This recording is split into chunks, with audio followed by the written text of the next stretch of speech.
mengenai kewirausahaan. Kita akan lihat dimulai dari beberapa pengertian dan ruang lingkup ya. Banyak para ahli menyampaikan konsep kewirausahaan. Banyak sekali concern ke beberapa aspek ya. Salah satunya yaitu dari ini nih. Dari Suparman ya, bahwa pengertian wirausaha itu terdiri dari dua kata katanya. Jadi wira itu manusia unggul ya, manusia hebat katanya, manusia inovatif, manusia pekerja keras itu identiknya. Dan kata usaha. Jadi usaha merupakan perbuatan amal, bekerja dan berbuat sesuatu atau bekerja pada bidang tertentu. Jadi wirausaha itu bisa diartikan secara etimologis ya manusia unggul yang berbuat amal, manusia unggul yang bekerja dan berbuat sesuatu, manusia hebat yang bekerja pada bidang tertentu dan tentu saja menghasilkan aspek finansial. Secara rinci Suparman menyatakan bahwa wirausaha atau kewirausahaan merupakan sifat-sifat keberanian, keutamaan dan keteladanan dalam mengambil risiko yang bersumber pada kemampuan diri sendiri. Berarti di sini aspek kemampuan diri sendiri itu sangat penting ya, sangat dominan. Jadi pemahaman-pemahaman terhadap aspek kewirausahaan itu ditentukan oleh diri sendiri. Dan dikatakan juga sebagai pejuang atau pendekar kemajuan yang mengabdikan dirinya kepada masyarakat dalam wujud dedikasi dan tekadnya untuk memenuhi kebutuhan masyarakat yang semakin meningkat. Di sini terlihat ya, jadi aspek amalnya terlihat ya, karena akan membantu masyarakat secara luas ya, bukan hanya untuk kepentingan dirinya sendiri. Juga memperluas lapangan kerja dan turut serta berupaya mengakhiri ketergantungan kepada luar negeri ya, di sini disebutkan bahkan kepada orang lain ya. Ini disebut sampai ke luar negeri, dan di dalam melakukan fungsi-fungsi tersebut selalu tunduk pada tertib hukum lingkungan. Maksudnya concern terhadap lingkungan. Ini maaf, salah ketik ya. Jadi ini kelihatan sangat luas sekali ya. Di samping akan menguntungkan secara individu pada diri sendiri, juga akan menguntungkan pihak lain. Bahkan mengurangi ketergantungan kepada luar negeri atau bantuan luar negeri ya, juga concern terhadap lingkungan. Kita tahu ada kata entrepreneur, itu wirausaha, wira swasta ya, kerennya entrepreneur, dan entrepreneurship juga kewirausahaan, jadi kata kerja ya. Jadi bahkan di pemerintahan pun itu harus punya jiwa entrepreneur. Dalam arti bukan berarti harus berdagang di lembaga pemerintahan, tetapi jiwanya jiwa dagang gitu ya. Jadi setiap pekerjaan itu harus terukur, harus menghasilkan sesuatu kinerja yang akan bermanfaat bagi diri sendiri, juga bermanfaat bagi pihak lain. Seperti itu ada juga ahli lain yang menyatakan bahwa kewirausahaan atau wirausaha itu merupakan kemampuan mengorganisasi dan mengelola usaha dengan penuh daya cipta. Mereka aktif di dalam dunia usaha dan bergumul serta mempraktekkan prinsip ekonomi. Bahkan disebut bahwa wirausahawan itu sebagai perwira di bidang usaha oleh Pak Marbun ya, dikatakan seperti itu. Ini ada kata kunci ya. Berarti wirausaha itu penuh dengan daya cipta. Daya cipta kita tahu budaya ada di situ ya. Budaya itu kan hasil cipta, rasa, dan hasil karya, hasil cipta, rasa, dan karya ya, itu kan budaya. Oleh karena itu wirausaha pun merupakan salah satu bagian dari budaya kita. Nanti di dalamnya ada inovasi dan lain-lain ya, kita nanti akan lanjut ke arah itu. Jadi macam-macam ya definisinya. Kalau Pak Ahmad pun lebih concern kepada mengorganisasi, jadi memanage dan mengelola usaha dengan penuh daya cipta.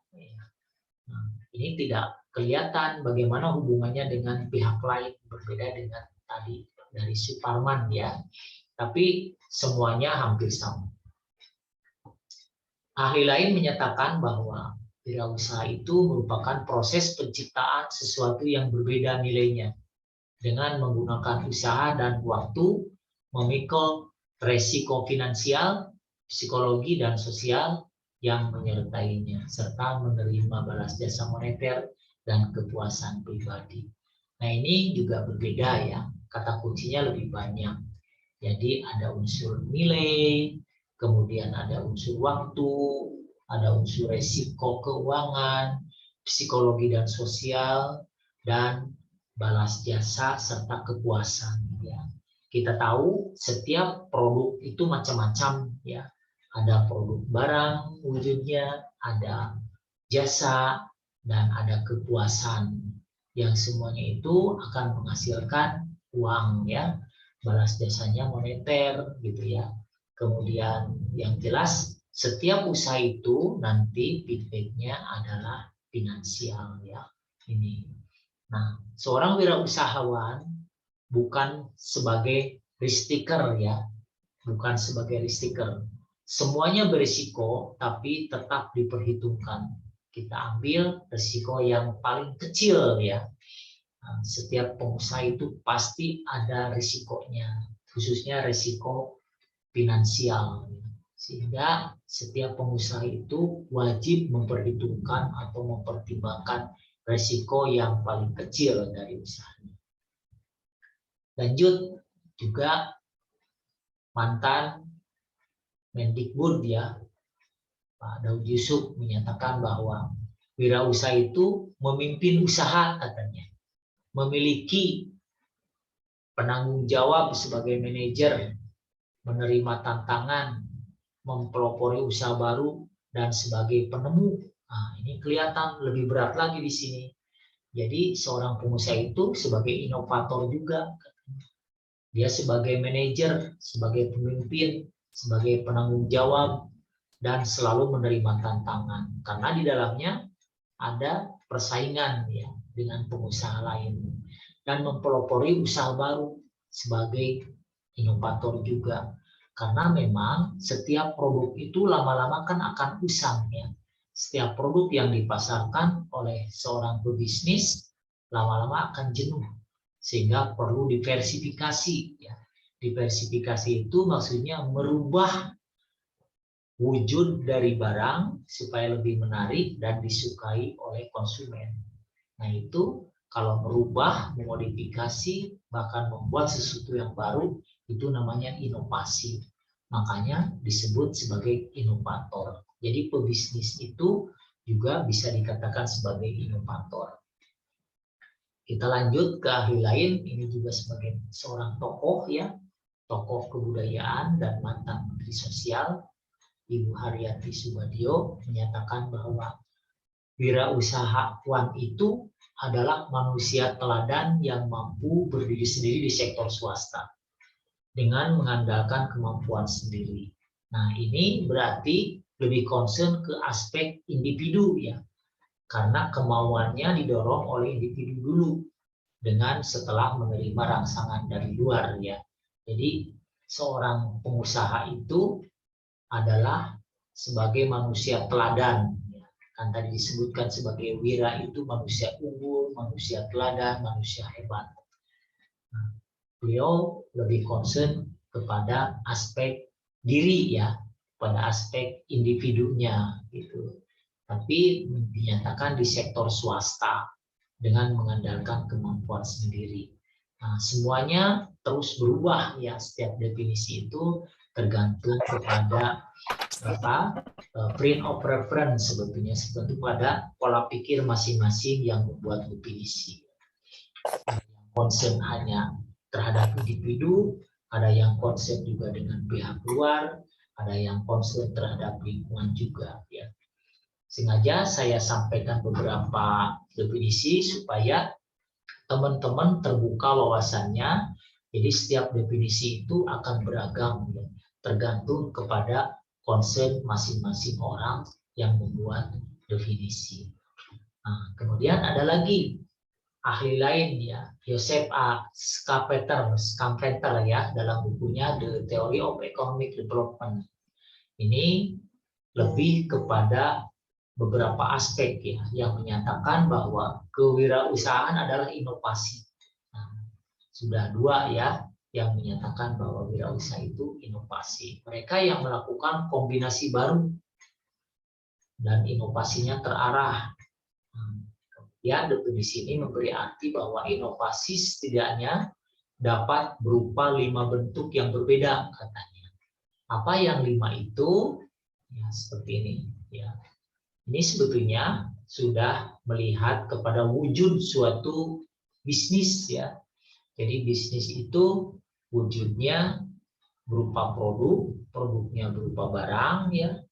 Nah, kemudian yang di sini diartikan sebagai barang baru atau barang dengan kualitas baru ya.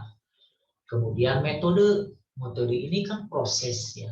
Jadi metode produksi baru.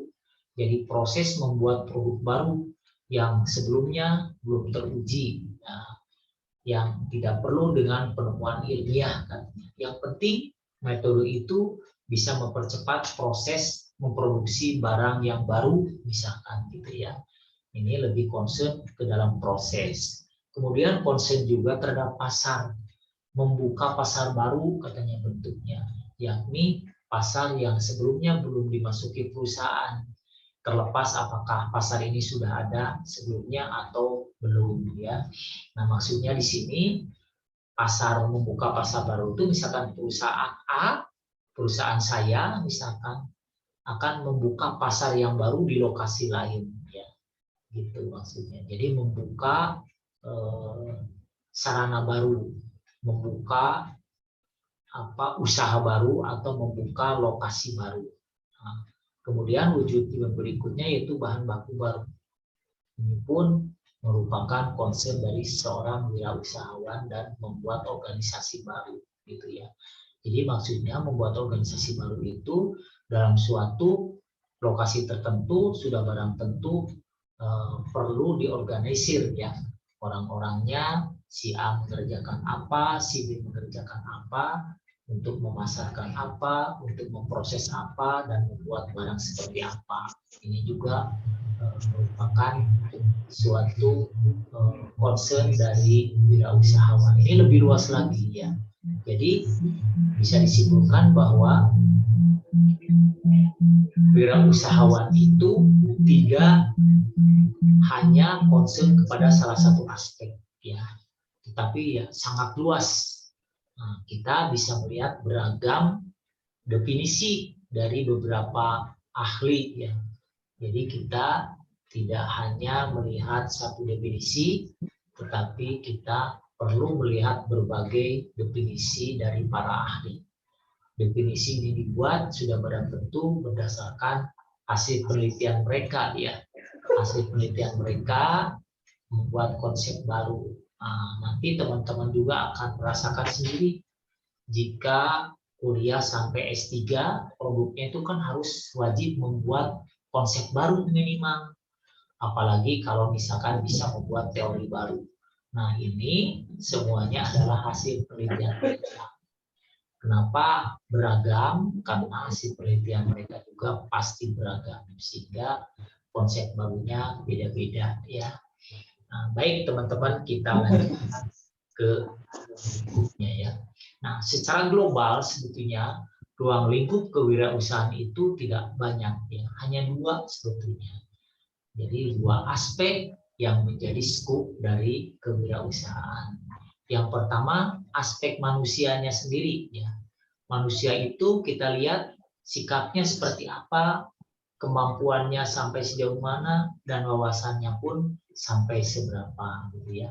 Jadi lingkup kewirausahaan itu seperti itu. Individunya, sikap individunya seperti apa terhadap suatu produk ya.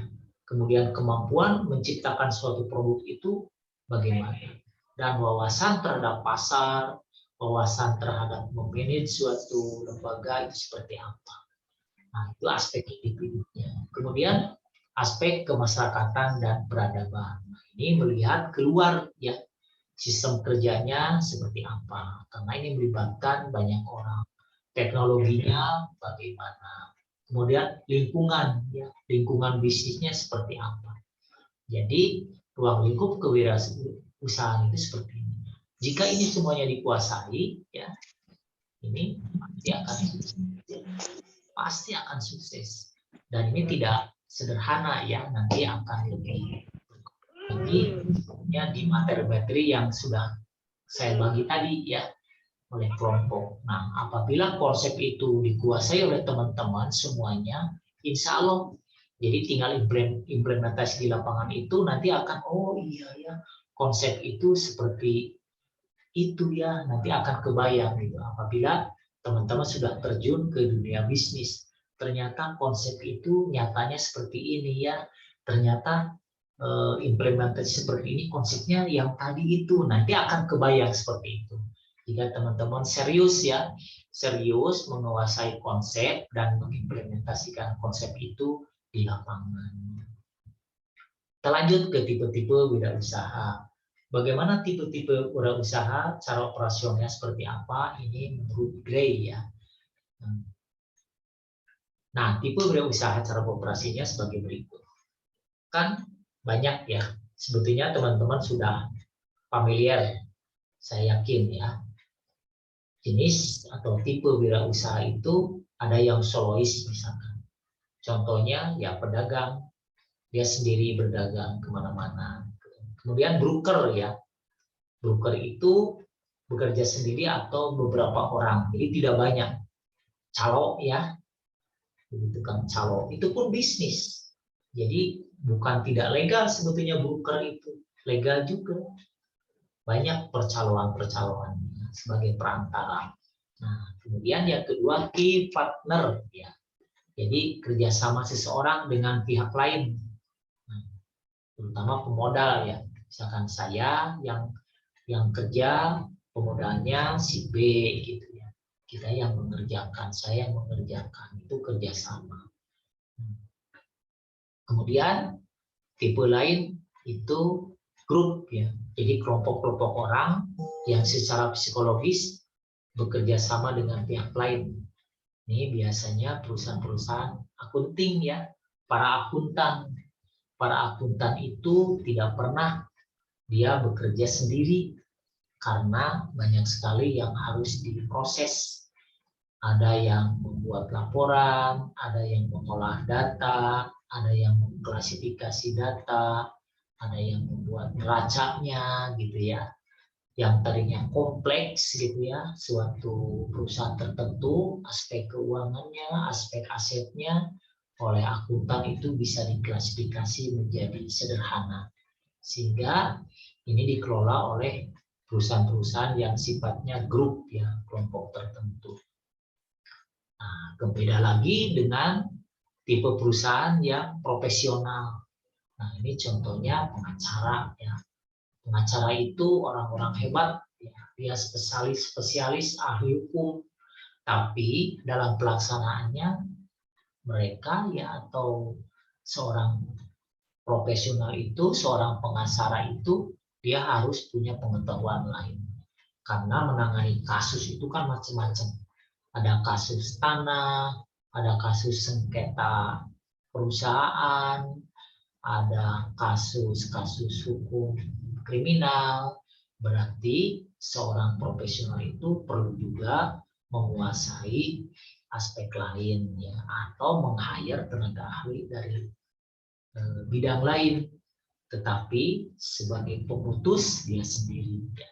Sehingga para pengacara itu kan dibayarnya sangat mahal karena bebannya cukup berat, tapi tanggung jawabnya oleh seorang profesional dengan melibatkan pihak lain yang harus dia bayar juga gitu ya. Nah, itu profesional. Kemudian ada tipe lain, penemu atau peneliti ya. Dia ini betul-betul pemikir yang bekerja di lab gitu ya, atau bekerja di tempat-tempat tertentu. Dia berpikir, memutuskan sendiri berdasarkan keilmuannya gitu ya. Banyak sekali para peneliti yang menghasilkan hasil penelitiannya yang bermanfaat, terutama para dokter ya. para laboran di suatu perusahaan. Ini juga padat ilmu ya, jadi padat pengetahuan, kutu buku di sini nih. Jadi pemikir, biasanya orang-orang pemikir ini komunikasinya jarang ya, karena dia terus aja bekerja dalam satu bidang di laboratorium atau dalam hal tertentu. Nah, berbeda juga dengan teknologi canggih. Nah, ini para teknokrat ada di sini nih. Jadi ini padat pendidikan tinggi dan mempunyai keahlian teknis tertentu di bidang elektronik dan komputer biasanya. Seperti yang bergerak dalam mesin-mesin tertentu ya, produksi mesin tertentu, kemudian pesawat terbang ya, yang high-tech itu ada di sini. Nah, ini memerlukan ilmu yang sangat tinggi ya. Kemudian ada tipe lain, ada workforce builder. Ini seperti perusahaan-perusahaan cleaning service ya, security biasanya ya. Di sini adanya. Kemudian ada perusahaan-perusahaan kelompok lain yang sifatnya massal ya. Sebab sekarang banyak perusahaan besar yang tidak lagi mengandalkan orang per orang dalam hal misalkan kebersihan, pengamanan gitu ya. Dan kemudian yang catering itu di sini maksudnya ya, kategorinya di sini. Beda lagi dengan ini e-vetelerate inisiator ya. Jadi ini betul-betul penginisiatif dan menyukai tantangan, mulai usaha baru kemudian menjual lagi dengan memperoleh keuntungan yang lebih besar. Jadi misalkan ini ada perusahaan-perusahaan ya, perusahaan yang sudah bangkrut misalkan ya, kemudian dia beli ya, kemudian dijual lagi setelah dikutak-atik menjadi sehat lagi misalkan ya, dijual lagi.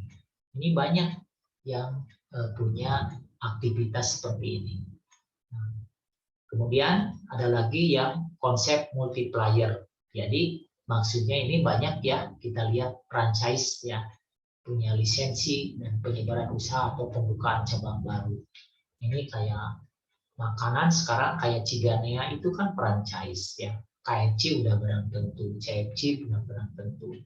Seperti ini, kemudian kalau di mesin ada lisensi ya, produk-produk Jepang dijual lisensinya ke Taiwan misalkan ya.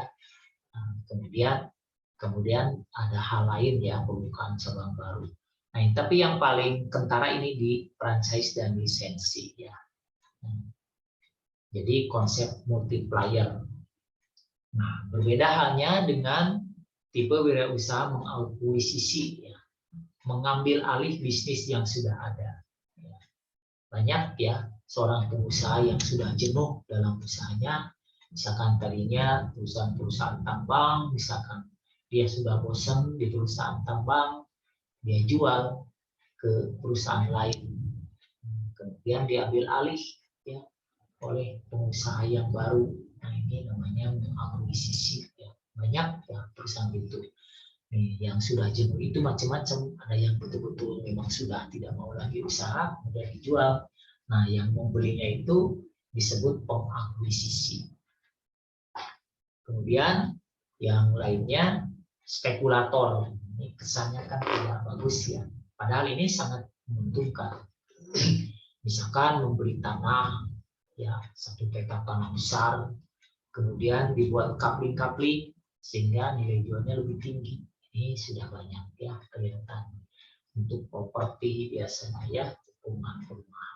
Jelas ini akan lebih menguntungkan, tetapi perlu modal juga ya, karena kan untuk membangun suatu kapling itu perlu modal. Tapi kalau hanya di petak-petak ini kan tidak terlalu banyak modal, tapi nilai jualnya akan lebih tinggi. Nah, ini juga ada tipe wirausaha yang menyimpang. Kesannya tidak bagus ya, padahal tidak juga ya. Jadi membeli perusahaan bermasalah, tetapi potensial memberikan keuntungan. Nah, ini perlu kepiawaian seseorang ya. Perusahaan yang sudah banyak utang, misalkan ya, sudah banyak asetnya nggak keruan, ya, tapi oleh seseorang atau oleh grup tertentu yang memang piawai memberesi perusahaan bermasalah, kemudian setelah sehat ya dijual lagi gitu, atau dioperasionalkan oleh yang bersangkutan sehingga menjadi lebih menguntungkan lagi. Berikutnya ada manipulator nilai. Nah, ini yang unik ya. Ada pengusaha yang senang mengutak-atik, jadi memperoleh aset dengan harga rendah, kemudian dimanipulasi struktur keuangannya sehingga lebih tinggi harganya. Misalnya begini, membeli aset bekas, misalkan itu X PTDI dulu ya, pernah kejadian PTDI, kan dilelang tuh asetnya. Nah, oleh yang punya inovasi bagus, dibelinya kan murah. Nah, kemudian distrukturkan lagi, di-set lagi oleh yang bersangkutan. Kalau misalkan di mana tuh di Bancai, banyak kan di Bancai beli mobil yang sudah tabrakan, copot, dikanibal, kemudian dipilah-pilah, dijual lagi. Nah, ini kan akan menghasilkan sesuatu yang mempunyai nilai yang lebih tinggi. Yang misalkan blok mesinnya dihitung, tahu standar nilainya, standar harga blok mesin itu berapa. Dia kan piawai juga mencari browsing berapa harga satuannya, kemudian lampunya jadi berapa. Yang tadinya beli cuma 5 juta misalkan atau 10 juta, apabila setelah dikanibal, dicopot-copot, nilainya akan menjadi 5 kali lipat gitu ya. Nah, ini pekerjaan di Bancai misalkan ya, di pasar barang bekas Bancai. Ini manipulator nilai banyak di situ. Kemudian wirausaha gaya hidup. Nah, ini biasanya bagi para artis ya. Para artis di sini nih bisnisnya. Jadi mencari kepuasan hidup dengan menikmati kesuksesannya dan memandang bisnis sebagai cara memperoleh penghidupan.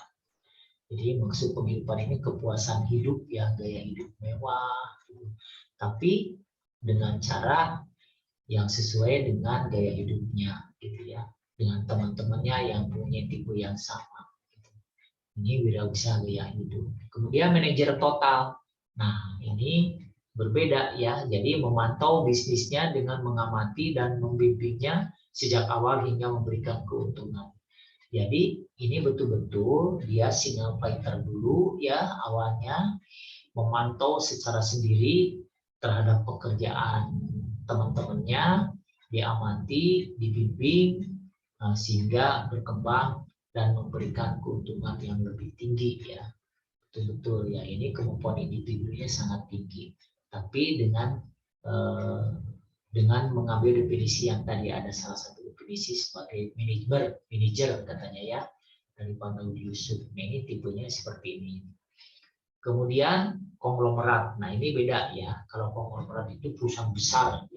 Perusahaan besar, kemudian dia membeli perusahaan-perusahaan kecil, nanti digabung ya dengan perusahaan besar tadi sehingga yang kecil itu ketarik menjadi lebih besar, menjadi besar maksudnya. Karena digabung sudah nggak kelihatan lagi perusahaan kecil karena sudah digabungkan dengan perusahaan besar. Nah, ini namanya konglomerat, kan banyak di kita ya, konglomerat tingkat tinggi. Nah, gitu. Kemudian ini pengumpul modal. Pengumpul modal ini modal dengkul ya, wirausaha yang memiliki kemampuan mengumpulkan sejumlah besar uang melalui investor atau pemberi kredit gitu ya. Dia cari modal dari mana-mana, dari luar, kemudian dia usahakan, ya, bisniskan. Tentu saja nanti akan ada fee-nya bagi investor ya, dari pengoperasi itu ya. Kemudian ada tipe lain yaitu matrilineal atau patrilineal ya. Ini mengepalai bisnis keluarga. Nah, kalau ini kan sifatnya turun-temurun ya. Seperti Bakri Group ini setipe dengan di sini nih. Terus saja kan misalkan Kala ya, Pak Yusuf Kala itu kan pengusaha besar turun-temurun dari orang tuanya. Ini setipe ya, seperti itu. Yang terakhir ini go public ya. Jadi tipe perusahaan yang mendirikan perusahaan untuk menjadi perusahaan milik publik. melalui penjualan sahamnya di pasar modal. Investor yang membayarnya mendapatkan sebagian keuntungannya dari investasi ini. Ini sudah dari dulu ya. Bahkan pemerintah sekarang banyak kan BUMN yang go public. Perbankan misalkan sudah kelihatan ya. Perbankan itu banyak menggunakan dana-dana masyarakat ya. Ada ORI ya. ORI obligasi Republik Indonesia. Jadi membiayai jalan tol itu banyak yang menggunakan dana masyarakat ya, dengan bunga misalkan 5,9%. Sekarang nih ORI 5,9% nih biasanya. Kemudian ada FR ya, atau apa tuh kepanjangannya, tapi itu hanya tipu saja. FR juga itu sama ya, perusahaan-perusahaan BUMN yang mengambil investasinya dari dana masyarakat, sehingga banyak sekali ragamnya ya tipe-tipe perusahaan yang bergerak di dunia usaha ya untuk mengoperasikan suatu perusahaan. Nah sampai saat ini, sampai di sini ada pertanyaan nggak? Biar nggak bosen, silakan.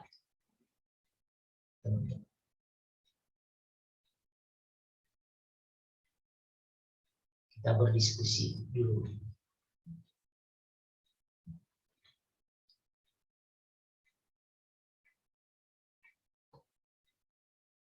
Silakan, ada pertanyaan?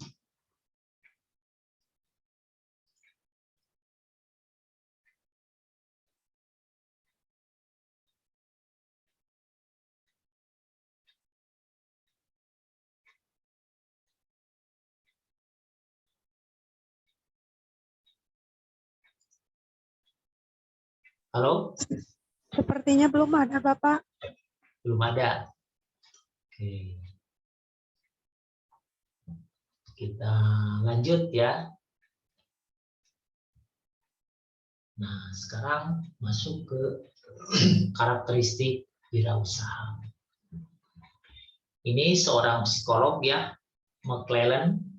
Mungkin teman-teman pernah dengar. Ini seorang psikolog.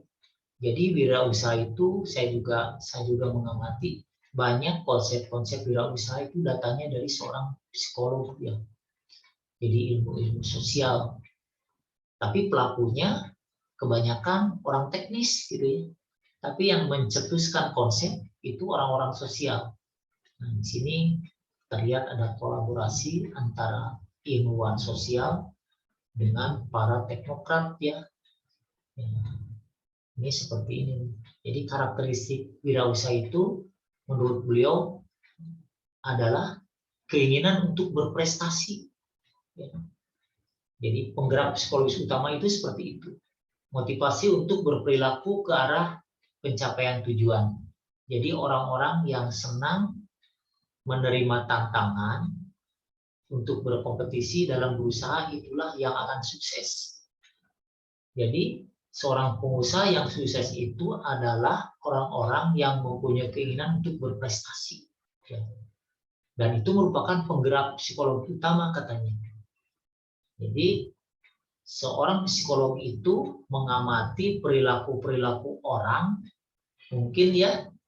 Jadi orang-orang yang sukses dalam wirausaha itu katanya orang-orang yang mempunyai tingkat kompetisi yang tinggi dengan pihak lain. Nah, kemudian juga dinyatakan bahwa seorang wirausahawan itu adalah orang yang mempunyai keinginan untuk bertanggung jawab. Jadi memilih sumber daya sendiri untuk mencapai tujuan tertentu dan bertanggung jawab sendiri terhadap hasil yang akan dicapai. Jadi kalau misalkan punya keinginan itu, betul-betul dia akan mencapai keinginan itu sehingga bisa dicapai gitu. Jadi enggak tetekaupan ya, misalkan TEPSMR gitu ya. Kalau menginginkan sesuatu itu betul-betul dia serius dan pasti harus hasil gitu, punya konsep seperti itu. Nah, ini orang psikolog yang menemukan konsep itu berdasarkan pengamatannya. Di samping itu, bahwa seorang wirausahawan itu mempunyai karakter Preferensi maksudnya concern terhadap risiko-risiko menengah. Jadi wirausaha bukan penjudi katanya. Seperti tadi saya katakan. Jadi seorang wirausahawan itu pandai mempertimbangkan risiko. Jadi tidak pengambil risiko, tapi pandai mempertimbangkan risiko. Setiap usaha pasti ada risikonya, tapi bisa memperhitungkan risiko yang paling kecil, ya risiko yang paling rendah, gitu ya. Ya, ia akan menetapkan tujuan-tujuan yang membutuhkan tenaga tinggi katanya, tetapi diyakini bisa dipenuhi. Nah, ini kan judgement ya. Nah, supaya yang bersangkutan itu punya pertimbangan yang matang, sudah barang tentu perlu ilmunya gitu ya, perlu pertimbangan, membuat pertimbangan supaya tepat itu sudah barang tentu diperlukan ilmu-ilmu yang memadai, ilmu-ilmu yang komprehensif. Ini yang menemukan konsep itu adalah seorang psikolog. Juga mempunyai persepsi kepada kemungkinan berhasil. Jadi dia yakin pada kemampuannya untuk mencapai keberhasilan. Jadi kalau kita mau memulai bisnis, tentukan bisnisnya bisnis A. Nah, dengan menetapkan bisnis A itu, dia udah mempunyai keyakinan bahwa ini akan berhasil. Jadi sudah husnudon dari awal, sudah punya keyakinan bahwa saya akan berhasil. Nah, dengan tekad ingin berhasil itu, sudah barang tentu dalam pertimbangannya ini akan sangat hati-hati untuk melaksanakannya dan step by step akan mengikuti sesuai dengan prosedur yang dia yakini bahwa itu akan berhasil, gitu ya. Kemudian konsep lain dinyatakan bahwa wirausaha itu perlu memperhatikan rangsangan oleh umpan balik. Jadi maksudnya begini. Jadi kalau ada respon dari pasar itu mengharapkan demikian, ya ikuti sesuai respon pasar gitu ya. Jadi mencapai hasil kerja yang lebih tinggi dengan mempelajari seberapa efektif usahanya. Nah, ini maksudnya jadi sangat concern terhadap respon dari luar ya. Jadi maksud oleh umpan balik itu dari luar. Misalkan kita punya produk A, ternyata produk A ini tidak diminati oleh masyarakat. Nah, berarti harus dimodifikasi. Bila perlu diubah, jangan lagi memproduk seperti itu atau dikurangi. Nah, ini maksudnya seperti itu ya. Kemudian yang berikutnya aktivitas yang energik. Maksudnya memiliki energi lebih besar dibanding rata-rata orang lain. Nah, ini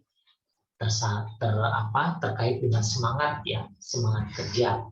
Sama sebetulnya di aspek manapun semangat kerja itu sangat dominan. Jadi kita harus mempunyai energi yang lebih tinggi dari pihak lain. Si A dengan si B jelas akan beda. Kalau kompetisi, kenapa si A menang? Berarti dia punya energi yang lebih tinggi daripada si B. Apalagi ada sekian orang lagi yang lebih banyak. Nah, tentu itu energinya diperlukan lebih tinggi lagi. Dan berikutnya orientasi ke masa depan.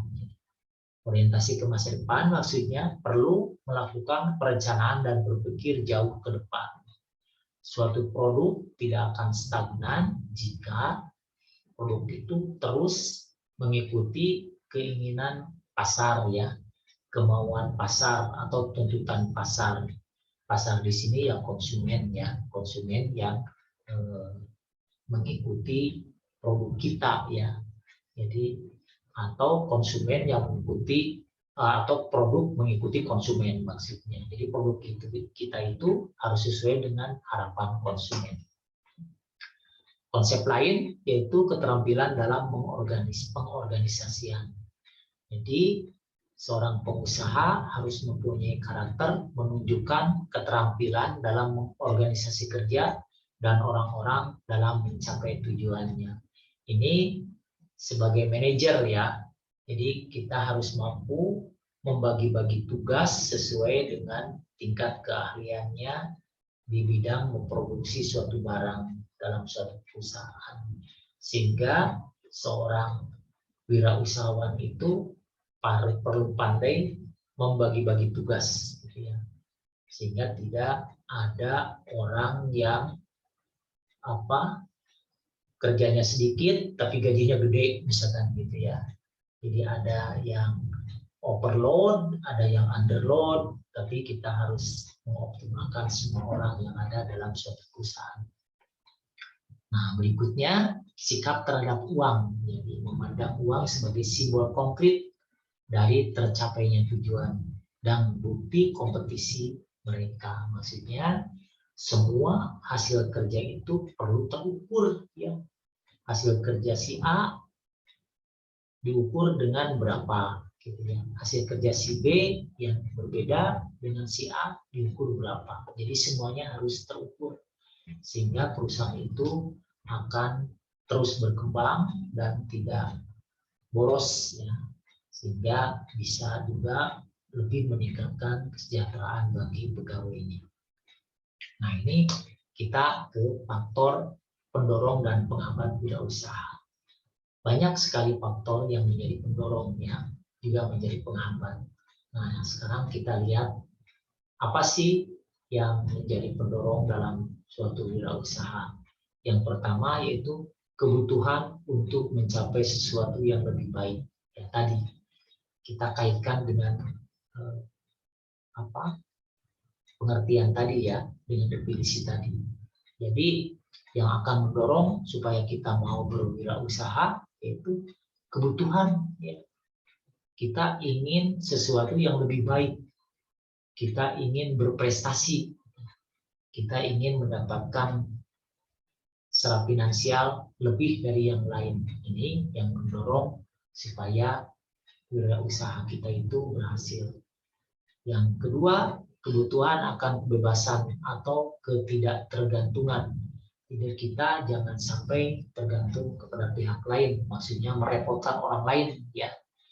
Nah, kalau kita punya uang, hasil usaha sudah barang tentu kita tidak akan merepotkan orang lain, gitu ya, terutama dalam keluarga. Nah, ini sebagai pendorong kita ingin mandiri, gitu ya. Oleh karena itu saya berwirausaha, gitu ya. Nah, kemudian yang ketiga kebutuhan akan pembaharuan. Ya, kita butuh sesuatu yang berbeda dari sebelumnya, itu akan menjadi pendorong untuk berwirausaha gitu ya. Berikutnya mencapai tingkat pendapatan yang lebih baik. Ini sudah sangat jelas ya, kalau kita ingin mendapatkan penghasilan yang lebih baik ya berbisnis lah gitu ya. Kemudian kemampuan mensekolahkan anak dan mensejahterakan keluarga, ini semuanya faktor pendorong untuk berwirausaha. Nah, kalau kita ingin berbisnis ya ini perhatikan ini salah 5 ya, ada 5 faktor pendorong dan mungkin akan menemukan faktor pendorong lain kalau teman-teman bisa terjun langsung berwirausaha. Nah, apa yang menjadi penghambat? Ini penghambatnya. Yang pertama, ukuran nilai sosiokultural yang berlaku di masyarakat. Ini ketergantungan kepada orang tua biasanya, kepada keluarga, diogok ke orang tua gitu ya. Ini menjadi penghambat. Jadi dia sudah aman, saya udah aman, semuanya sudah ada di keluarga, jadi tidak ingin lagi melakukan usaha. Ini faktor penghambat, cuek aja gitu. Kita semuanya sudah ada. Nah, ini menjadi faktor penghambat sosiokultural. Sehingga nah ini kita harus dibuang jauh-jauh kalau kita ingin mandiri. Kemudian yang kedua, kehidupan ekonomi. Nah, kebijakan pemerintah juga mempengaruhi ini. Jadi kemudian monopoli juga ya, korupsi, pasar terbatas, syarat kredit modal yang menyulitkan. Ini juga faktor penghambat ya. Jadi misalkan kebijakan pemerintah yang kurang pro kepada pengusaha misalkan, dengan membuat persyaratan yang sulit untuk mendapatkan kredit dari bank. Nah, ini juga faktor penghambat. Ini kejadian banyak sekarang. Sekarang sedang terjadi ini di program petani milenial di Jawa Barat. Jadi banyak keluhan dari petani milenial Jawa Barat sulit mendapatkan akses permodalan dari perbankan. Persyaratannya sangat sulit. Tapi ada bank yang relatif longgar, contohnya BNI. BNI relatif longgar ya.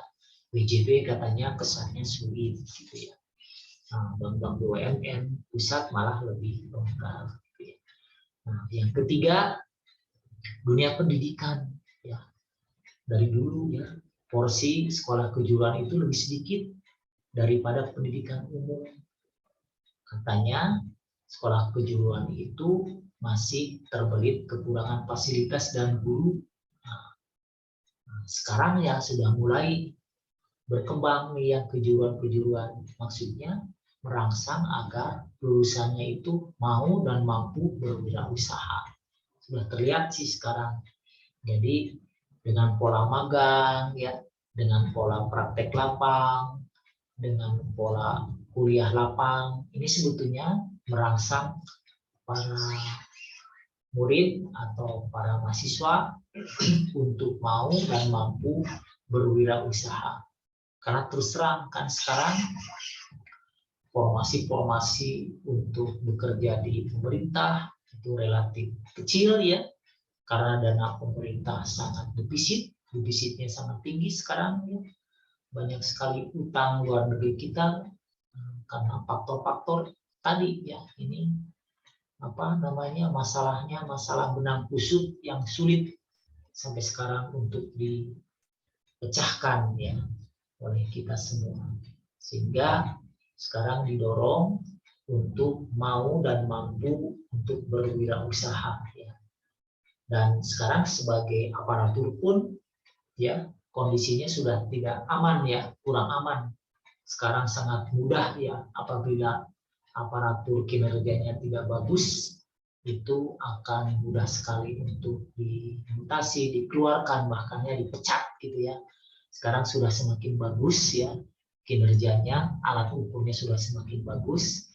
Maksudnya supaya kinerja pemerintah lebih bagus gitu ya. Di samping merangsang supaya mau terjun di dunia usaha.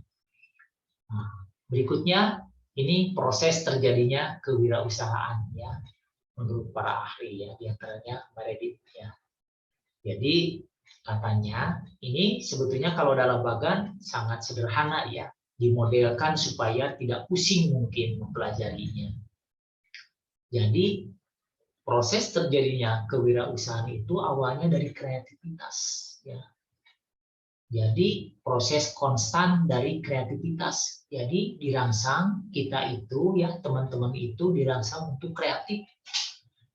Kreatif berinovasi, membuat produk baru, membuat produk yang sesuai dengan tren masyarakat saat ini ya.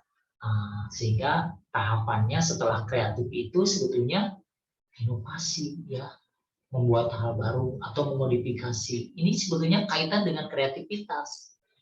Orang dikatakan kreatif berarti dia itu sebagai inovator sebetulnya. Kenapa dia sebagai inovator? Karena dia kreatif. Tidak mungkin seorang inovator itu tidak membuat kreasi ya. Nah, apabila setelah terwujud hasil inovasinya dijual ya, dijual ke pasar, menghasilkan uang. Nah, ini jadilah wirausaha gitu. Jadilah pebisnis, jadilah entrepreneur. Jadi sederhana sekali prosesnya. Yang paling penting kita harus kreatif gitu ya. Harus mau mengutak-atik, harus mau berpikir dan melakukan gitu ya. Jangan hanya proses psikologisnya saja, tapi harus ke motoriknya langsung gitu ya. Nah, diwujudkan dalam suatu barang ya atau jasa atau mendapatkan kepuasan bagi orang lain yang positif. Nah, itu akan menghasilkan uang.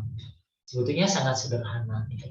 Oleh karena itu saya mengharapkan kepada teman-teman dari sekarang itu sudah mulai melakukan sesuatu ya, kecil-kecilan gitu ya. Bergaulah dengan seorang pebisnis yang sukses, nanti akan kebaca ya.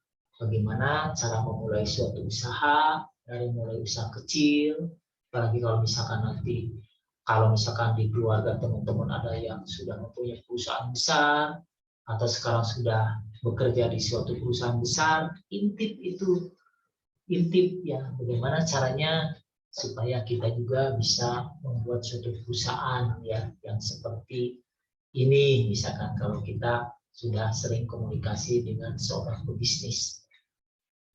Baik teman-teman, barangkali ada pertanyaan lagi, ada pertanyaan atau ada komentar, silakan supaya nggak bosan, silakan. Sebelumnya Pak, kalau seorang wirausaha itu harus orang yang berpendidikan tinggi, misalkan kayak mereka itu harus kuliah ke luar negeri. Itu tuh memang diharuskan atau sampai SD pun bisa menjadi wirausaha yang sukses, Pak. Nah, gimana itu, Pak? Oke, ya kita komentari ya. Baik teman Herdi ya. Jadi memang fakta di lapangan ada kejadian seperti itu. Contoh konkret ya, lihat tuh di Jalan Bogor ya, yang tukang-tukang besi itu ya, tukang rongsok. Kalau saya tanya dan pernah saya tanya, pendidikannya dia SD ya, SD. Dia cuma punya kemampuan menghitung saja, tapi dia pekerja keras. Dan itu sebetulnya ada aspek keturunan kalau berdasarkan hasil wawancara saya ya, hasil pengamatan wawancara. Rata-rata itu kan orang Ciamis tuh, orang Panjalu, di Jalan Bogor, seperti di Bancai juga. Nah, ada yang seperti itu, tapi itu sangat kecil. Nah, pada prinsipnya, wirausahawan itu bisa dipelajari ya. Kewirausahaan itu bisa dipelajari. Jadi, kalau yang misalkan berdasarkan pengamatan, berdasarkan hasil penelitian para ahli, itu justru yang sukses itu yang mempunyai pola pikir yang lebih komprehensif. Seorang pengusaha besar itu rata-rata mempunyai tingkat pendidikan yang mumpuni ya, lebih sustain, lebih bisa berkembang lebih jauh. Berbeda halnya dengan yang mempunyai pendidikan yang relatif rendah ya, karena pola pikirnya akan berbeda. Pola pikir masa depan terutama ya, bagaimana melakukan investasi lagi ke depan, bagaimana mengembangkan perusahaannya, tidak hanya itu saja, bagaimana supaya bisa menolong orang lain, bisa menciptakan lapangan kerja yang lebih luas. Jadi pada intinya itu diperlukan ya pendidikan yang memadai sesuai dengan porsi bidang usahanya gitu ya. Jadi memang ada ya, tapi itu sangat sedikit ya, sangat sedikit. Faktanya juga ada ya. Saya pernah melihat ya langsung gitu dan mewawancarai langsung pada orang yang mempunyai usaha di bidang rongsokan gitu ya.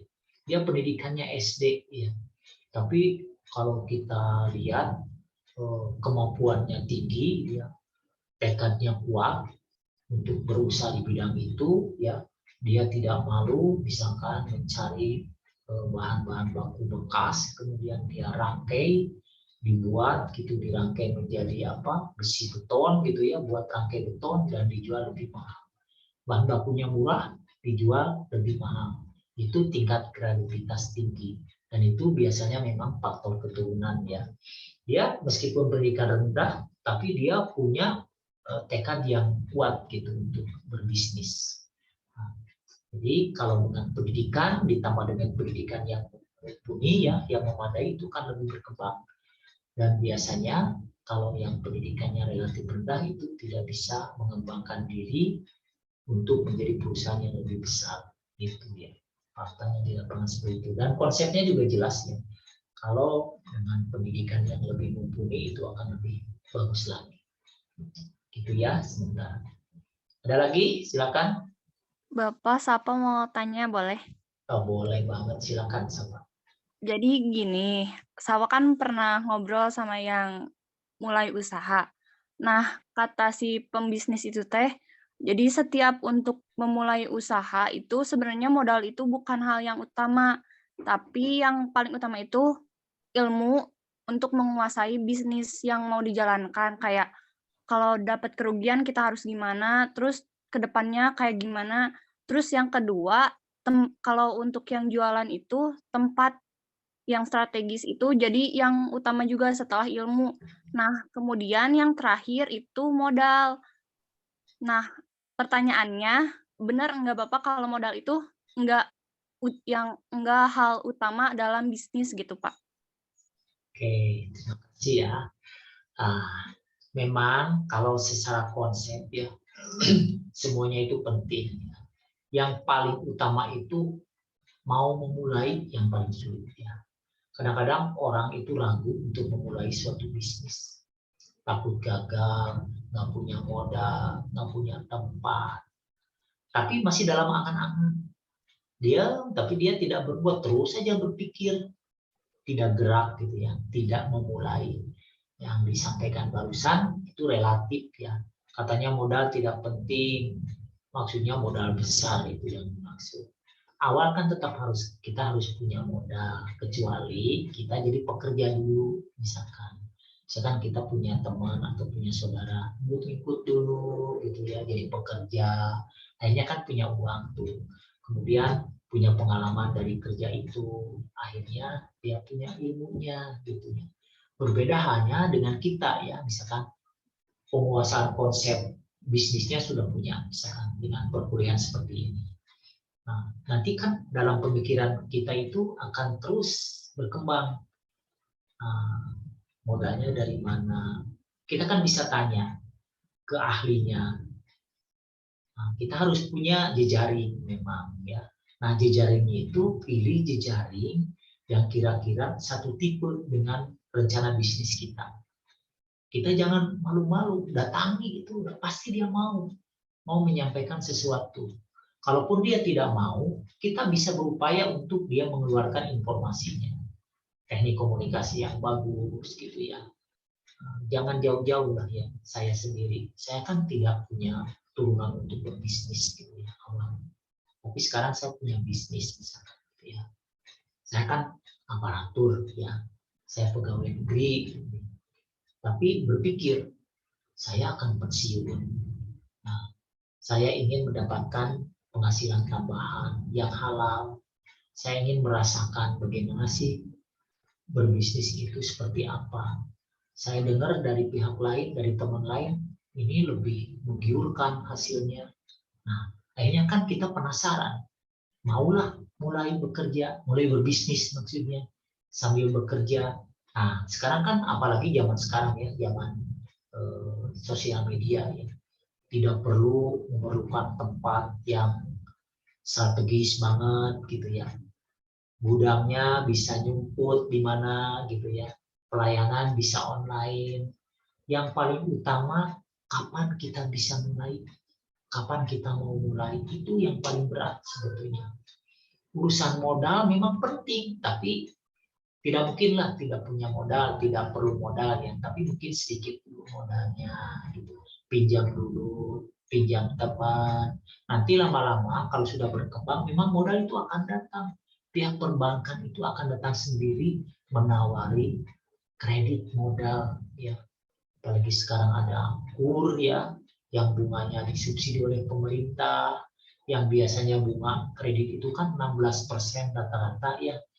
Nah, ada subsidi dari pemerintah 10%, cuma 6%. Itu maksudnya untuk merangsang masyarakat agar mau berbisnis, berwirausaha ya. Kementerian Koperasi itu sudah meluncurkan kredit KUR itu puluhan triliun ya. Silakan browsing itu. Banyak sekali. Apalagi modalnya kreditnya yang cuma 50 juta itu tanpa agunan. Asal sudah kelihatan kinerja usahanya gitu ya, siapa ya sebetulnya. Memang misalkan lokasi yang strategis itu penting, itu untuk bisnis yang konvensional ya. Tapi kalau bisnisnya yang memerlukan brainware, yang padat pemikiran seperti bisnis komputer, merakit komputer, merakit maksudnya software komputer yang membuat aplikasi, itu kan tidak memerlukan lokasi yang strategis. kecuali untuk bisnis-bisnis yang konvensional ya, kayak di pasar gitu ya. Sekarang pasar juga banyak yang online ya. Contoh konkret saya kan bisnis kopi ya. Saya punya usaha kopi. Bayangkan ya, kopi itu kalau misalkan dijual bijinya, cherry-nya per kilo kan cuma paling tinggi 10.000, 6.500 sampai 10.000. Kemudian kita olah menjadi berasan ya, dibuka kulitnya, dipalper, kemudian dikeringkan, diheler jadi berasan yang tadinya sekilo cuma 10.000 maksimal jadi 80.000 rata-rata per kilo. Udah dikeringkan jadi berasan ya, jadi green bean. Nah, setelah jadi green bean, kita ingin lagi meningkatkan keuntungannya. Diubah, di roasting ya, disangrai, kalau orang Sunda, disangrai dengan profil tertentu ya, yang diminati konsumen. Itu 1 kilonya minimal 200.000, yang tadinya 80.000. Paling penyusutan 15% atau 20%. Nah, ingin lagi meningkatkan dari roasting, ingin lagi meningkatkan nilai jualnya, di grinder, dibubukin ya, dibubukin itu per gram berapa? Per 100 gram itu minimal 25.000 per 100 gram. Kalau 1 kilo kali 25.000 jadi berapa ya? Nah, bisa jadi 1 juta per kilo, bisa jadi 800.000 per kilo. Bahkan ada yang lebih tinggi lagi. Ingin lagi lebih meningkatkan lagi nilai jualnya. Misalkan seduh, 1 cup seduhan kopi minimal 15.000 atau paling rendah 5.000 rupiah. 1 cup itu hanya butuh 10 gram ground kopi, bubuk kopi tanpa gula. Gitu. Jadi proses bisnis itu sebetulnya tinggal tinggal mau, tinggal pelaksanaan gitu ya. Masa kita kalah sama orang yang berpendidikan SD bahkan nggak lulus gitu ya. Dia banyak yang sukses, apalagi kita gitu ya. Kita yang sekolah, kita yang kuliah, kita punya kemampuan komunikasi, kita punya kemampuan untuk membuat jejaring dengan pihak lain, kita misalkan punya akses ke perbankan, kita punya saudara yang sudah lebih maju bisnisnya, kita punya teman yang sudah sukses bisnisnya, misalkan kita punya kemampuan berpikir yang lebih komprehensif, gitu. Sehingga kita sebetulnya tinggal melakukan hal itu. Ilmu itu akan berkembang sesuai dengan perilaku kita ke depan, sesuai dengan pergaulan kita yang lebih positif, sesuai dengan teman-teman lingkungan kita yang mendukung ya, dan produk kita sesuai dengan harapan pasar. Gitu ya, Sapa ya, sebetulnya relatif ya, urusan modal gitu ya. Modal itu penting, tapi tidak terlalu besar dulu. Kalau sudah bisnisnya berjalan, itu perbankan akan datang sendiri. Ya, banyak yang sukses seperti itu. Terima kasih Bapak. Ya, sama-sama. Silakan ada lagi yang lain. Saya izin bertanya Bapak. Ya, mangga. Pindah. Silakan Pak Fitri. Bapak. Suaranya nih kurang jelas nih.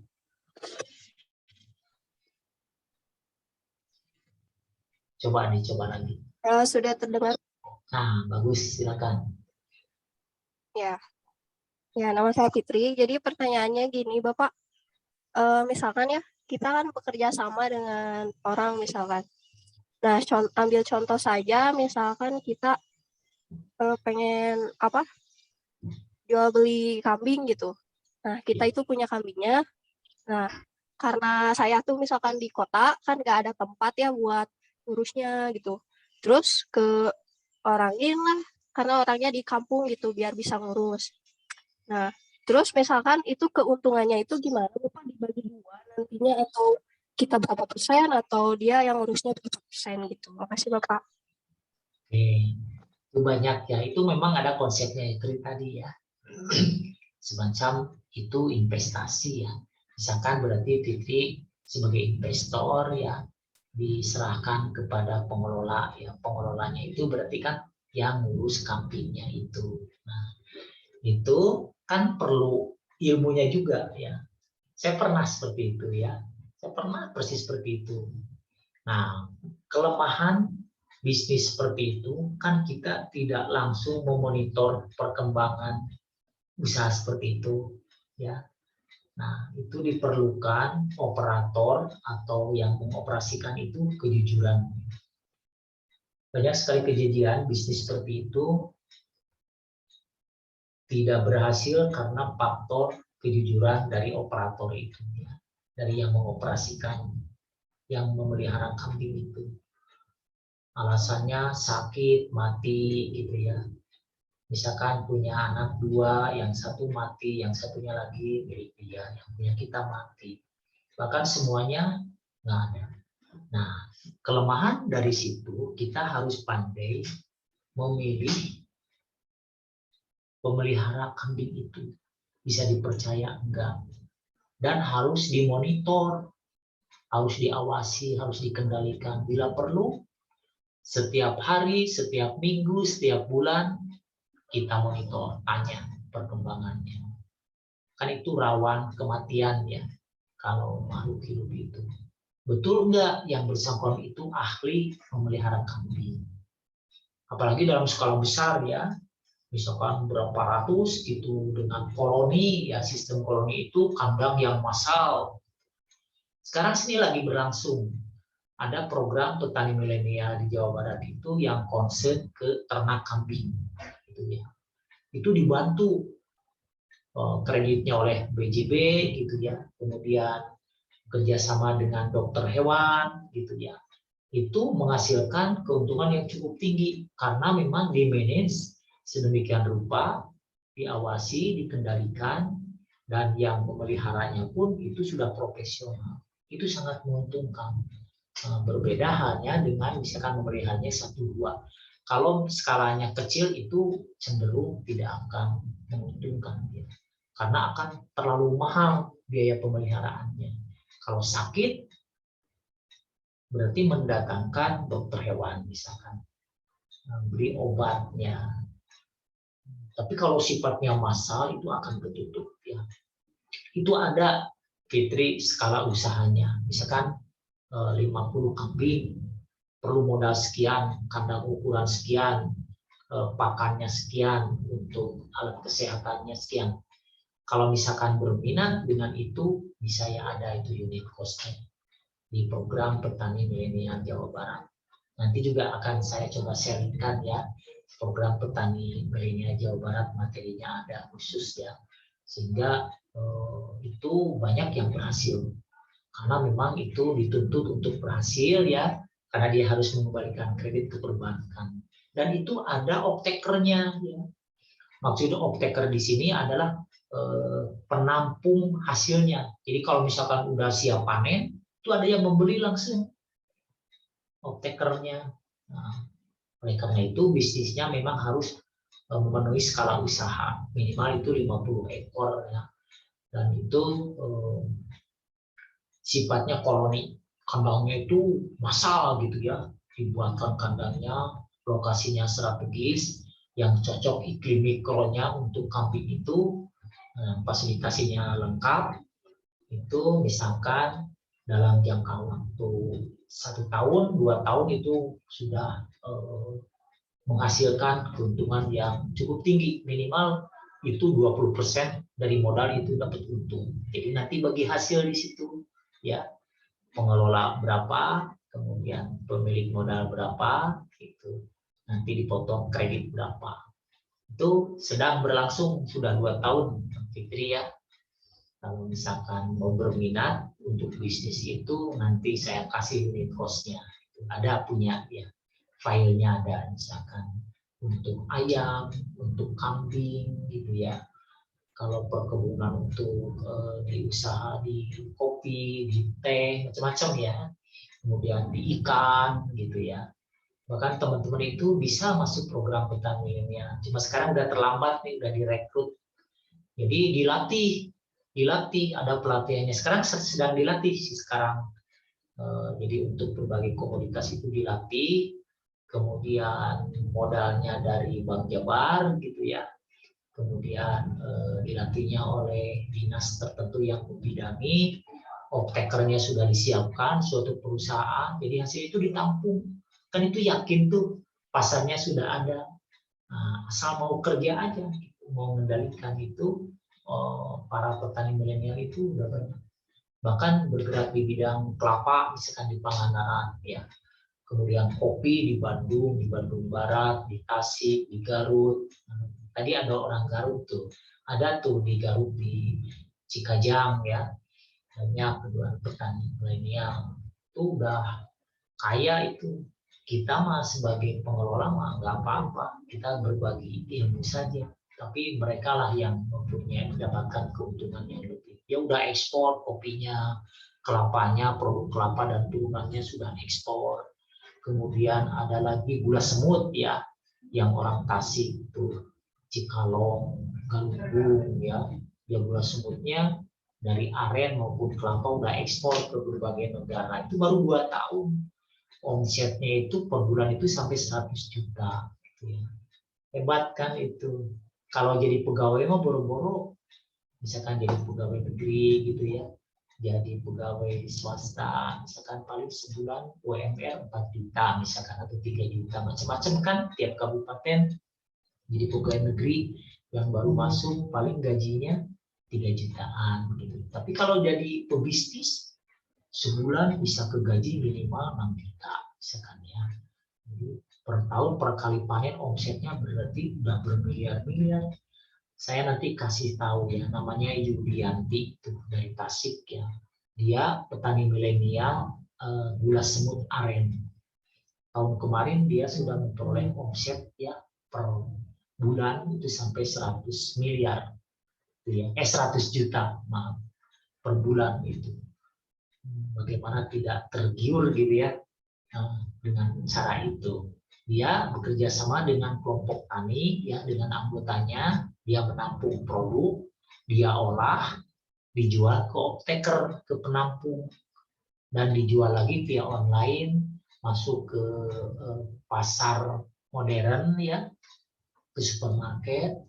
Dia sudah punya izin ya, PIRT-nya keluar, halalnya ada, gitu semuanya itu bisa diproses. Apalagi teman-teman yang sudah paham, bisa komunikasi dengan dinas Indag, misalkan bisa komunikasi dengan pihak MUI untuk mendapatkan sertifikat halal, dengan dinas kesehatan untuk mendapatkan PIRT. Nah, makanya nanti kalau praktek lapang ya, misalkan ke Pak Haji Dinuri itu, tadi ada orang Pangalengan, mudah-mudahan kenal ya. Nah, di situ kan ada rest area Malabar, kopi Malabar ya di Pangalengan. Nah, itu milik beliau tuh. Beliau omsetnya setahun itu udah sampai 50 miliar sekarang. Awalnya waktu 29 ya naik jadi 30, sekarang udah hampir 50 miliar. Itu dari usaha kopi.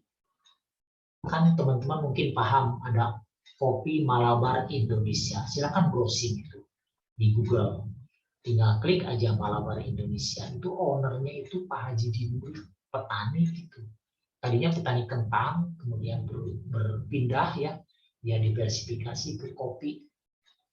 Dia memiliki kebun sumber benih kopi. Bayangkan, satu biji kopi itu kan belah 2 ya. 2 keping tuh kalau kopi dalamnya. Nah, satu kepingnya itu dari satu biji kan 2 keping, satu kepingnya itu dihargakan itu 500 rupiah. Bayangkan, kalau misalkan ada yang membeli 5 juta biji kopi atau 1 juta kali 500 perak berapa sekali jual gitu. Plus ada program misalkan dari pemerintah ya, ada proses pengadaan benih kopi, 5 juta benih kopi. Di Jawa Barat itu yang punya kebun sumber benih kopi itu cuma 2. Satu di beliau ya, di Pak Haji Dinuri, di Pangalengan. Satu lagi milik Pemprov Jabar, milik Dinas Perkebunan di Sumedang. Jadi dia seperti monopoli, karena memang belum ada lagi pesaingnya. Sekarang sedang dibuat lagi kebun-kebun lain yang baru ya. Tapi sementara ini baru 2. Berapa bisa kebayang? nilai keuntungan yang diperoleh dari seorang haji dini. Makanya saya ingin diajak teman-teman itu, ingin mengajak teman-teman ke situ, gitu ya. Ketemu langsung dengan orangnya, bagaimana profil beliau gitu yang sangat sederhana gitu ya. Orangnya rendah hati, tapi dia menciptakan lapangan kerja yang sangat banyak gitu ya. Jadi masyarakat di kampungnya itu yang tadinya pinjam ke rentenir, dia bayarin utangnya gitu ya. Asal mau produknya ditampung sama dia, jangan dikasih ke rentenir, dilunasi sama dia. Jadi dia juga bisa beramal. Makanya Wira itu kan sebagai apa? Pendekar itu betul-betul kejadian. Dia bisa menolong orang gitu ya. Dia bisa buat keluarga sendiri juga sejahtera.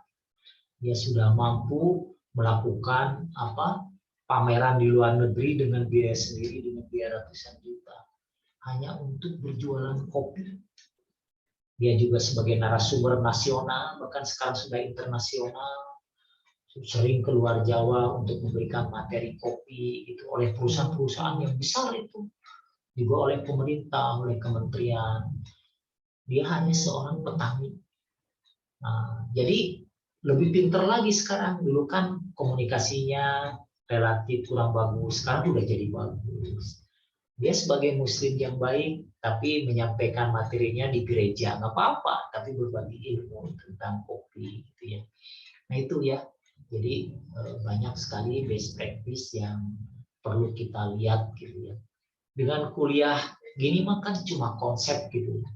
Tapi ini pun penting, konsepnya dulu kita kuasai, kita pahami, kemudian kita lihat yang sudah maju, kemudian kita mempraktekkan dari hasil pengamatan sendiri gitu ya. Sanes wartos wungkul gitu. Bukan hanya cerita orang, tapi kita juga harus mau melakukan, harus mau memulai. Nih orang pada suka tadi, saya lihat mana orang pada suka tadi? Halo? Mana tadi orang pada suka? Ini Ajahra.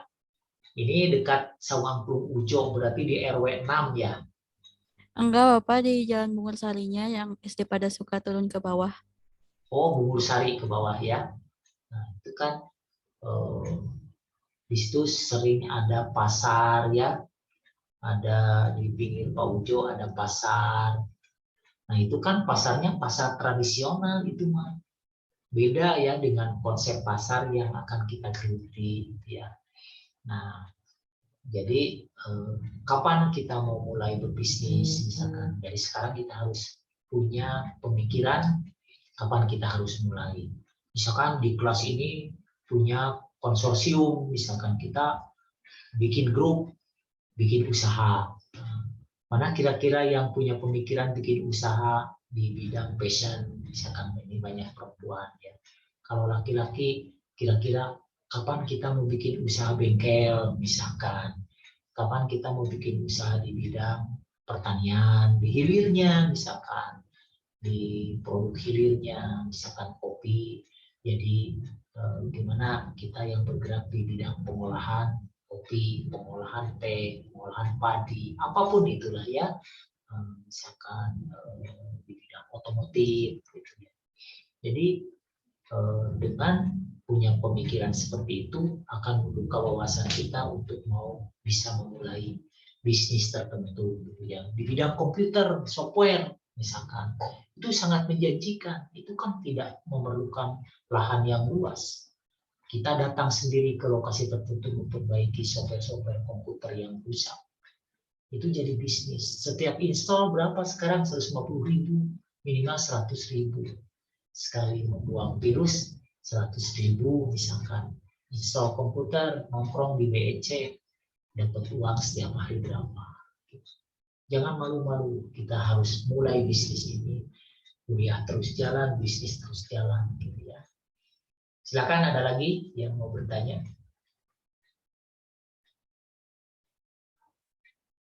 Oke, kalau tidak ada materi kita cukupkan sekian dulu ya, biar nggak bosen ya. biar nggak bosen. Kalau saya ngomong terus mungkin teman juga jadi bosen ya, jenuh gitu. Kita ke depan akan saya mengharapkan lebih banyak diskusi ya. Nah, filenya nanti akan saya titipkan ya. Bahkan sekarang ada grup ya. Nanti saya share di grup ya filenya supaya semuanya bisa dapat file ini. Saya akan kasihkan semuanya, bisa dipelajari sendiri. Nanti di pertemuan berikutnya teman-teman harapan saya itu langsung tanya ya, langsung diskusi lah ya, supaya nggak bosen, supaya nggak ngantuk ya.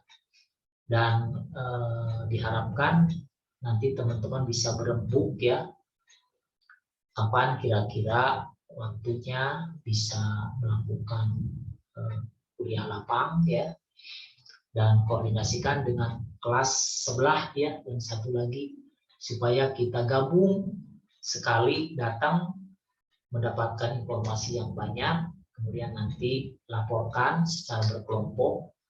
Saya sudah coba dibagi 4 kelompok ya. Nanti 4 kelompok itu konsennya ada yang concern ke aspek permodalan, concern ke aspek mulai berbisnis, concern ke aspek pasar, dan concern ke proses kerja gitu ya. Makanya dibagi 4 kelompok. Nanti masing-masing kelompok kan bisa berdiskusi dengan Pak Haji Dinuri. Bagaimana Pak mulai melakukan bisnis, misalkan Bapak mendapatkan modal dari mana, itu yang concern ke aspek permodalan. Bagaimana sih mengkoordinasikan pekerja di perusahaan Bapak, bagaimana memasarkan produk Bapak. Cukup itu saja gitu ya. Nanti akan berkembang dengan sendirinya. Pertanyaan itu akan muncul dengan sendirinya jika sudah ada respon dari pihak-pihak lain ya. Silakan dirembuk dulu ya. Misalkan mudah-mudahan minggu depan sudah ada informasi. Bahkan kalau ada informasi lebih cepat melalui koordinator kelas bisa di WA ke saya. Waktunya tidak mesti pada waktu hari perkuliahan.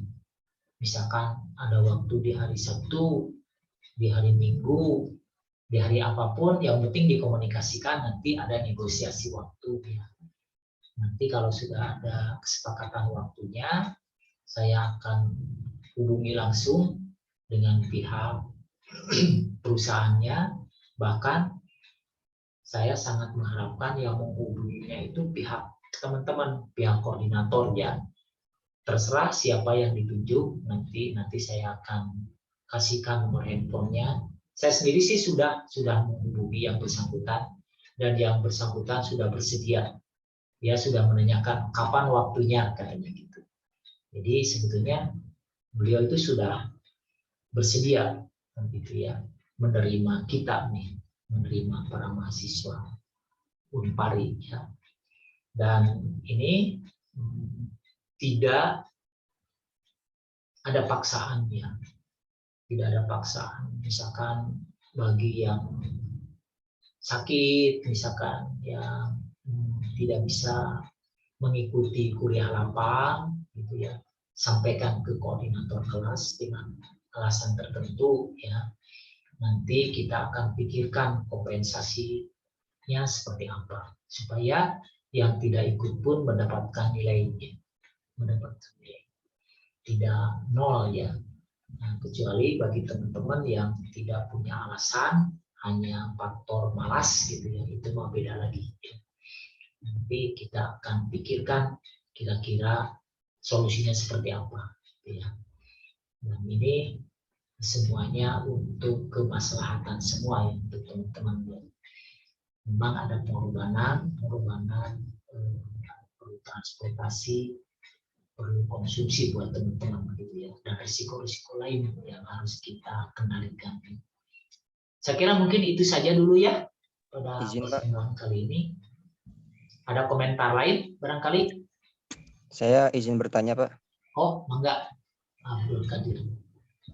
Untuk waktu perkuliahannya untuk kedepannya fix hari Jumat atau bagaimana ya, Pak? Nah, itu tergantung kesepakatan semua nih. Saya sebetulnya mau hari Selasa siap, mau hari Jumat siap. kebetulan Oh, kosong. berarti kalau misalkan kita tidak perlu pindahkan ke hari Selasa, misalkan tetap di hari Jumat aja tuh berarti bisa ya Pak ya? Bisa enggak? Berarti untuk minggu depan tetap hari Jumat ya Pak ya? Ya, boleh. Siap. Oke. Enggak. Terus untuk pergi kuliah lapang itu berarti nunggu kesepakatan dari kami dulu ya Pak ya? Untuk bisanya kapan gitu? Ya, mangga dirembuk dulu dengan teman-teman. Saya nanti infokan ke saya kira-kira mau hari kapan ya. Dan koordinasikan dengan kelas lain ya supaya sekalian. Mohon izin Pak, untuk barang ke kelas lain itu nanti mungkin kita akan coba koordinasi. Tapi kan memang kita kan beda kelas gitu dan mereka juga sudah ada dosennya gitu. Jadi nanti untuk kuliah lapangan ini kita koordinasi dulu gitu. Ya, betul. Silakan matangkan dulu ya, nggak usah terburu-buru lah. Kalau misalkan nggak bisa minggu depannya lagi kan. Kalau kita lihat di sini ya, bentar ya. Nah, kalau lihat dari kalender, ini kan sebelum UTS itu masih banyak waktu ya. Kita tunggu sampai 22 November tuh. Jadi kalau bisa sebelum UTS itu sudah ke lapangan ya. UTS kita kan tanggal 29 November tuh. Masih punya waktu banyak. Sekarang baru sekarang itu tanggal 18 ya, tanggal Jumat 21 Pak. sekarang 21 ya, 21 Oktober. Jadi masih punya waktu beberapa minggu ya, 3 mingguan lagi. Masih ada 3 mingguan lagi. Jadi jangan sampai menjelang UTS. UTS kan sekitar tanggal 29 ya, 29 November. Jadi antara tanggal 15 sampai 22 lah ya, itu peluang waktu untuk praktek lapang. Nah ini yang perlu kita pertimbangkan waktunya. Mau hari apa terserah ya. Kalau bisa sih hari Sabtu atau Minggu gitu ya. Kalau nggak ada perkuliahan, cari waktu yang tepat atau lemparkan waktunya ke saya. Nanti saya pertimbangkan bisa atau tidaknya. Kalau dijamin bisa sih antara Sabtu Minggu bisa itu ya. Karena Rabu, Kamis, Jumat kan saya nggak ada perkuliahan di kelas lain ya. Kalau Senin, Selasa kosong, karena Selasa kan pindah ke Jumat ya yang ini. Jadi Senin, Selasa, Sabtu, Minggu itu kosong. Apalagi Jumat, cuma Jumat kan tanggung ya. Tapi kalau mau hari Jumat pun nggak ada masalah, karena di sana ada masjid besar buat Jumatan di lokasi itu.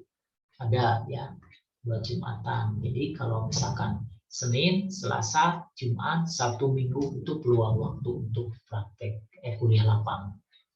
Ya, saya kira itu kisi-kisinya ya.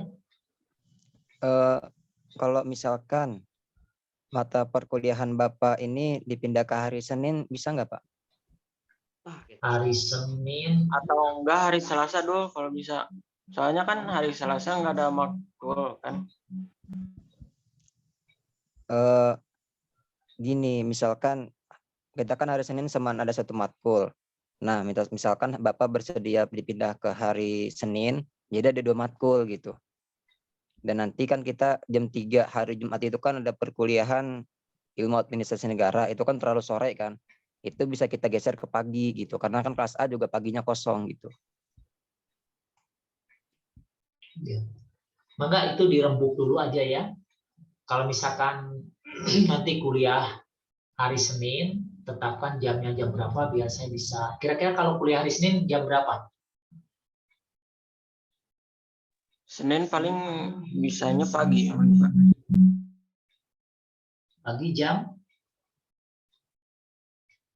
8. Untuk jamnya nanti kita rembukin lagi Pak. Oke. Soalnya kita perlu konfirmasi juga sama dosen sama mata kuliah yang ada di hari Senin gitu Pak. Ya, mangga. So aja lah dibicarakan dulu ya. Tapi untuk Bapaknya kalau misalkan kita pindah ke hari Senin bisa nggak ya gitu? Bisa. Pagi siang Bisa, Pak. Mau pagi, mau siang, mau malam bisa. Pagi, Oke, siang, sore, seharian bisa lah pokoknya. Hari Senin insya Allah bisa ya, Pak? Insya Allah. Ya. Oke. Ya, makasih, Pak. Oke. Ya, segitu dulu ya. Nah, silakan kalau mau terus didiskusikan di kelas ini. Saya pamit live dulu ya.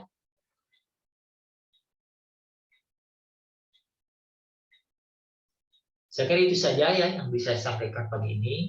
Mohon maaf apabila ada hal-hal yang kurang berkenan di hati teman-teman. Harap maklum. Mudah-mudahan ada manfaatnya. Dan silakan berembuk dulu dengan teman-teman, manfaatkan waktu. Saya mohon pamit ya, mohon live dulu ya. Baik, Bapak. Ya, terima kasih. Assalamualaikum warahmatullahi wabarakatuh. Waalaikumsalam warahmatullahi wabarakatuh. Terima kasih Bapak. Sama-sama ya.